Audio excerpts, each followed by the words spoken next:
Senang sekali bisa selasa mudik. Bapak Ibu yang saya hormati, Ibu Kepala Sekolah yang saya hormati, dan juga Ibunda saya. Suara saya terdengar ya, karena ini nggak pakai earphone. Terdengar jelas ya? Ya.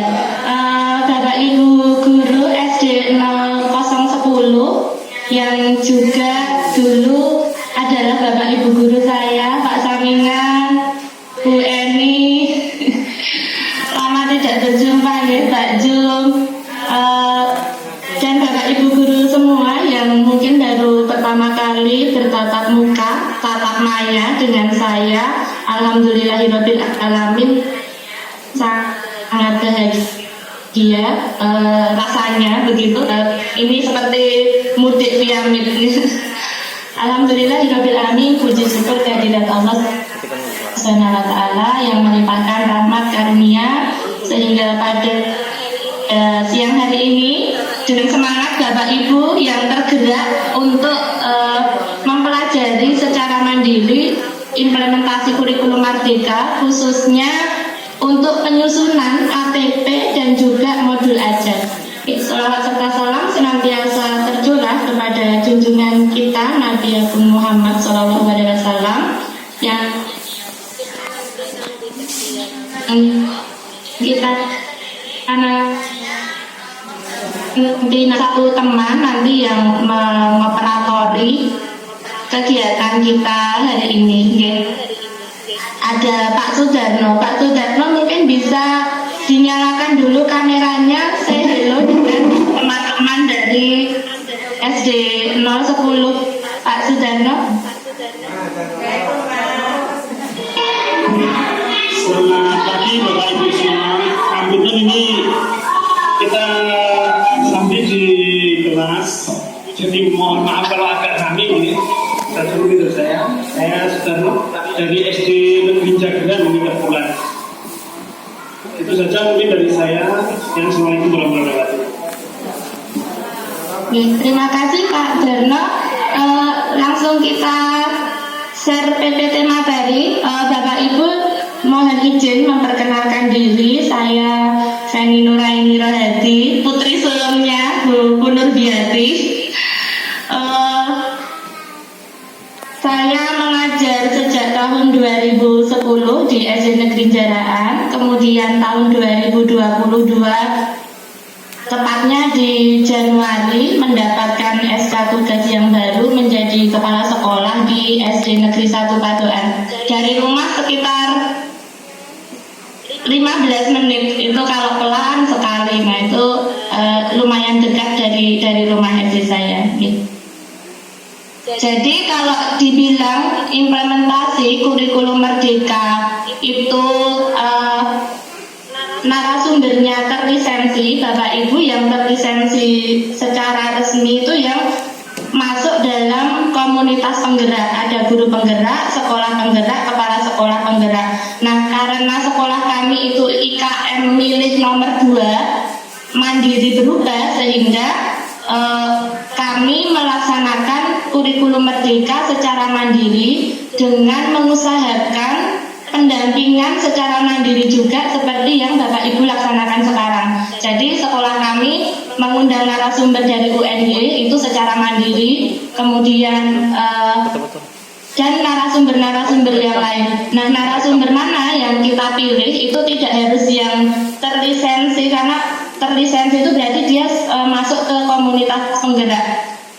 Kepala sekolah bisa menjadi narasumber, kemudian pengawas sekolah yang ada di lingkungan Bapak Ibu juga bisa menjadi narasumber. Dan nantinya jika Bapak Ibu guru SDN 010 ini sudah menguasai kurikulum Merdeka, belajar otodidak, kemudian mengimbaskan ke gugus, ke sekolah yang lain, itu juga sudah bisa, Bapak Ibu sudah bisa menjadi narasumber.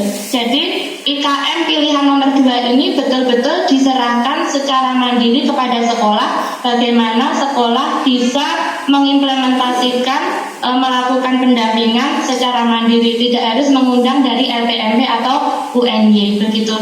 Nah kami sharekan ilmu yang kami dapat dari UNY dan yang sudah kami implementasikan kepada Bapak Ibu guru di SD 010. Jadi hari ini terkhusus untuk penyusunan ATP dan modul ajar.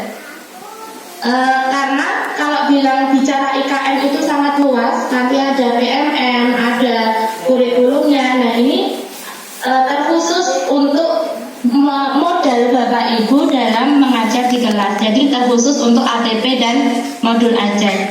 Nah, Bapak Ibu sudahkah memiliki platform Merdeka Mengajar di handphone masing-masing? Jadi nanti Bapak Ibu bisa menginstal platform Merdeka Mengajar. Di sana perangkatnya sudah ada walaupun nggak lengkap dan ada yang tidak sesuai, nanti bisa dimodifikasi sendiri. Selanjutnya nanti ini Bu Kepala Sekolah, di PMM itu ada video, kemudian ada modul, ada tesnya yang harus diselesaikan oleh Bapak Ibu guru. Itu untuk mengukur sejauh mana Bapak Ibu sudah mengimplementasikan kurikulum Merdeka. Kalau nanti post-tesnya lulus, baru di akunnya Bapak Ibu itu tercentang hijau. Nah, jika semua guru itu tercentang hijau, maka otomatis satu sekolah itu tercentang hijau dan terdata di pusat bahwa sudah melaksanakan IKN. Nah, ini sekilas saja, karena ini nanti runtutannya panjang. Besok kalau menginginkan pendampingan pengisian PMM itu dengan Pak Sudarno, nanti yang lebih ke teknisnya gitu, nggih. Nah, sekarang kita fokus ke ATP dan modul ajar. Lanjut Pak Darno, slide berikutnya. Perkenalan singkat. Saya itu SD tahun berapa? 90-an. Diajar Pak Samingan juga pernah, Bu Eni. Ini istilahnya sampai sekarang pun masih menimba ilmu ya Bapak Ibu, karena Bapak Ibu yang senior yang sudah berpengalaman itu jauh lebih dapat mengaplikasikan ilmunya di kelas nih. Bapak Ibu, moto yang saya punya dan saya tularkan ke Bapak Ibu adalah just do it. Tidak perlu berpikir panjang, yang penting melakukan, termasuk di kurikulum Merdeka ini. Tidak perlu memikirkan ini betul atau salah, yang penting dilaksanakan. Nanti kalau salah direvisi, kalau betul dilanjutkan, begitu. Sehingga langkah kita tidak terhenti di satu titik. Begitu nggih Bapak Ibu. Kita lanjut Pak Darno. Apa yang perlu disiapkan Bapak Ibu ketika mau membuat RPP yang sekarang namanya adalah modul ajar? Yang pertama adalah capaian pembelajaran. Capaian pembelajaran ini kalau di kurikulum 13 itu namanya KD. Nah, kalau di sini namanya CP, capaian pembelajaran. Nanti akan saya share ke Bu Kun, kemudian bisa di-share ke Bapak Ibu capaian pembelajaran. Perbedaannya dengan KD itu CP-nya itu untuk satu fase, untuk kelas 3 dan kelas 4, sehingga paragrafnya itu panjang sekali. Nah, dari CP yang panjang lebar itu kita harus menganalisis materinya apa saja. Jadi lebih luas dibandingkan KD di Kurtilas. Itu agak sulitnya di situ. Jadi CP-nya itu berupa paragraf yang lumayan panjang dan itu untuk 2 tahun karena ada satu fase. Fase A kelas 1-2, fase B kelas 3-4, dan fase C kelas 5 dan 6, begitu. Nah, ini nanti agak butuh waktu tersendiri untuk menganalisis. Kemudian yang kedua, itu Bapak Ibu merumuskan tujuan pembelajarannya. Merumuskan tujuan pembelajaran tidak sama dengan tujuan pembelajaran di Kurtilas, tidak perlu memuat ABCD, cukup 2 komponen saja, kompetensi dan kontennya, itu sudah cukup. Nah, nanti setelah TP-nya sudah, baru kita menyusun ATP-nya. Setelah ATP-nya sudah, baru kita dapat menyusun modul ajar yang namanya dulu adalah RPP. gitu. Jadi kalau silabus itu ATP sekarang, KD-nya itu CP, silabusnya ATP, kemudian RTP itu namanya modul ajar. Nah, nanti bedanya di mana? Nanti kita lihat bersama ya Bapak Ibu. Lanjut Pak Darno. Ini saya cuplek dari materi UNY. Nanti akan saya share PPT UNY aslinya, karena aslinya tuh banyak sekali materinya. Nah, ini saya cuplek yang penting-penting saja. Penyusunan ATP. Nah, ini tidak usah saya sampaikan panjang lebar nih. Nanti kita langsung praktek saja ya. Lanjut. Slide berikutnya. Ini contoh Bapak Ibu, 1 CP materi matematika fase B. Ini panjang sekali. Coba kita baca ya. Karena butuh untuk analisis untuk kontennya nanti. Dibesarkan dikit Pak Darno, atau bisa di-stretch. Saya belum terlihat jelas.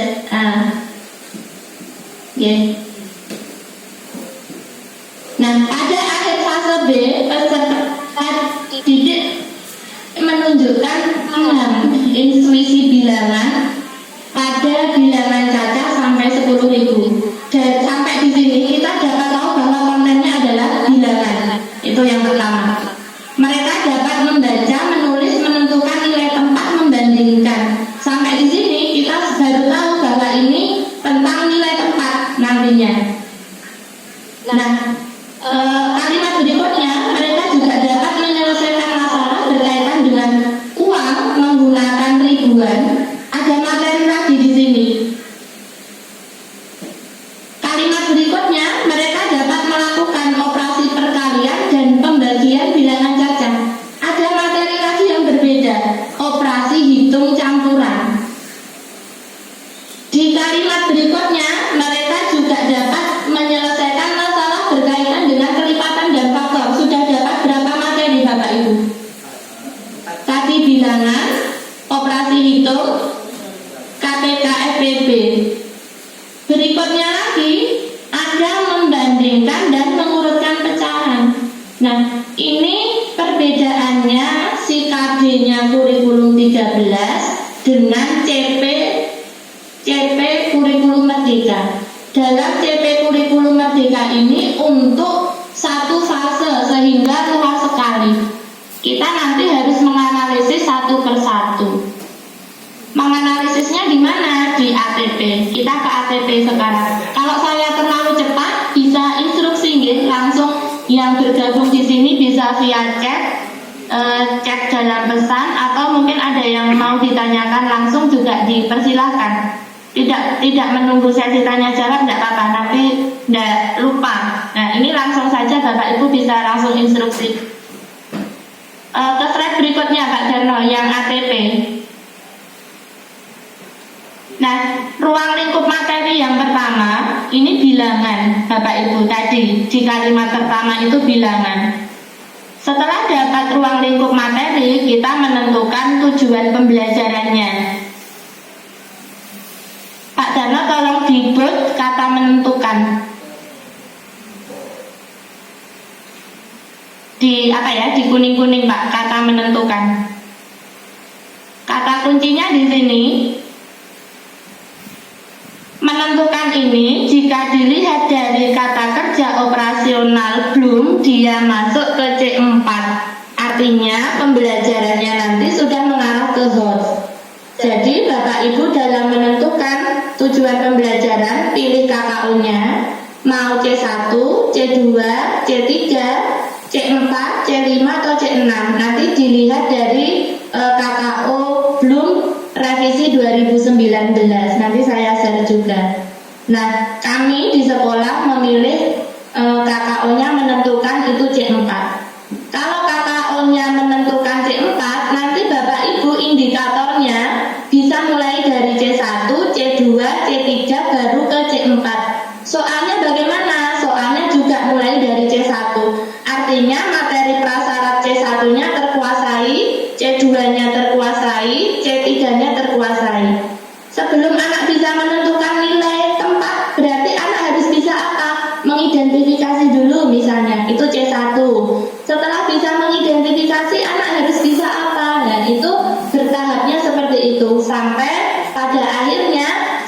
anak bisa menguasai tujuan pembelajarannya di C4. Nah, kolom sebelahnya pemahaman bermakna. Pemahaman bermakna ini Bapak Ibu istilahnya susunan kalimatnya yang aplikatif, sehingga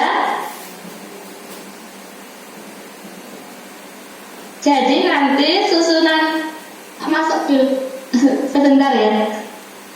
Jadi susunan kalimat yang aplikatif, pemahaman bermakna ini mengacu pada kegiatan aplikatif yang ilmu yang didapatkan anak ini bisa digunakan di rumah, tidak di sekolah. Jadi mengacu pada kegiatan anak sehari-hari. Itu pemahaman bermakna seperti itu.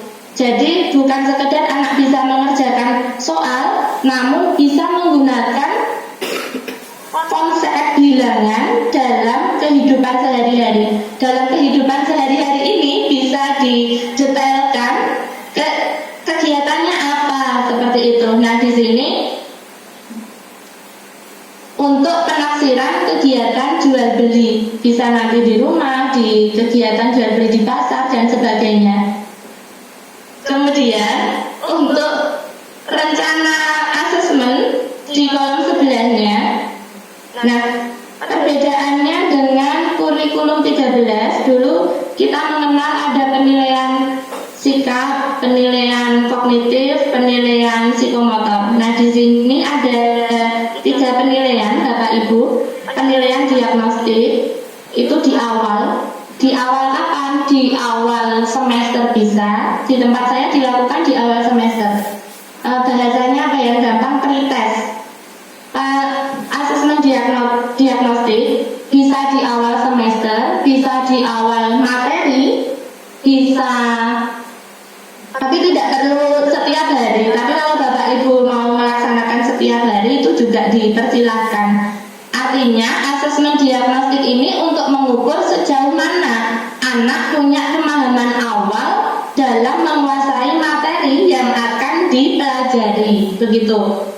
Nah, kemudian di asesmen formatif ini bedanya dengan Kurtilas. Kalau asesmen formatif di Kurtilas itu kan evaluasi. Nah, asesmen formatif ini dilaksanakan selama proses kegiatan belajar mengajar. Bisa berupa lembar penilaian sikap, pengamatan, atau asesmen formatif berupa LKPD, nanti yang akan dinilai LKPD-nya itu juga bisa. Lembar kerja peserta didik itu asesmen formatif, jadi dilaksanakan di selama proses pembelajaran. Nah, yang kedua asesmen sumatif. Sumatif ini di akhir fase bisa, tapi kalau di sekolah kami asesmen sumatif akan kami laksanakan di akhir semester. Jadi PTS ini belum ada asesmen sumatif. Kurikulum Merdeka tidak melaksanakan PTS. Jadi masih formatif. Asesmen sumatif nanti akan kita laksanakan di akhir semester itu.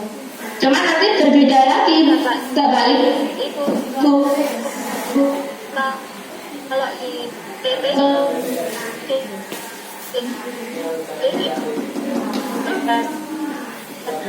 apa itu Pak untuk sumatifnya di akhir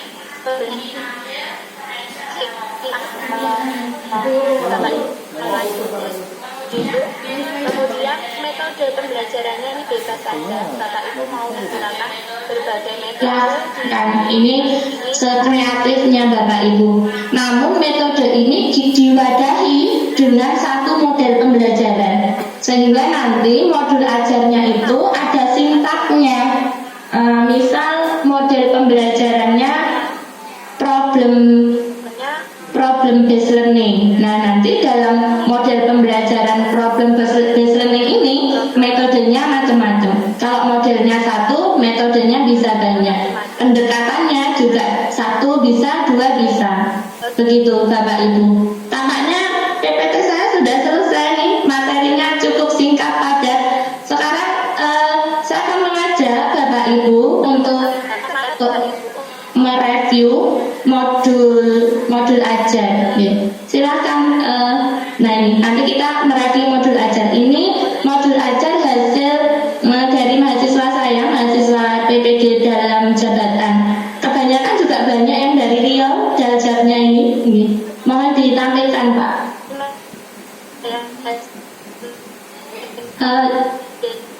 Mohon maaf, saya matikan mikrofon dulu sambil menunggu.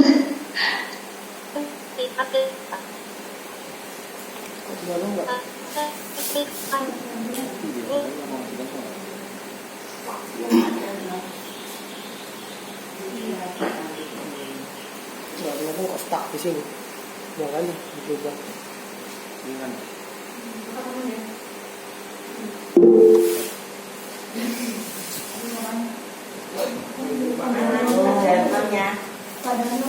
Padahal mana keluar? Padahal sudah ada proses.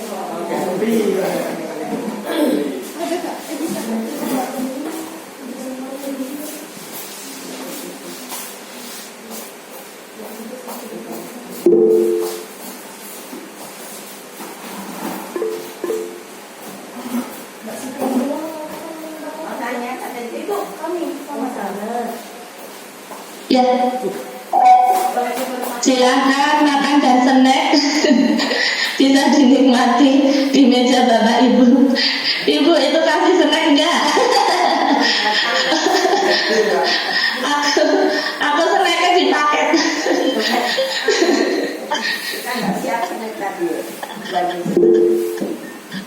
Ya, ada pertanyaan Bu Siti Aminah?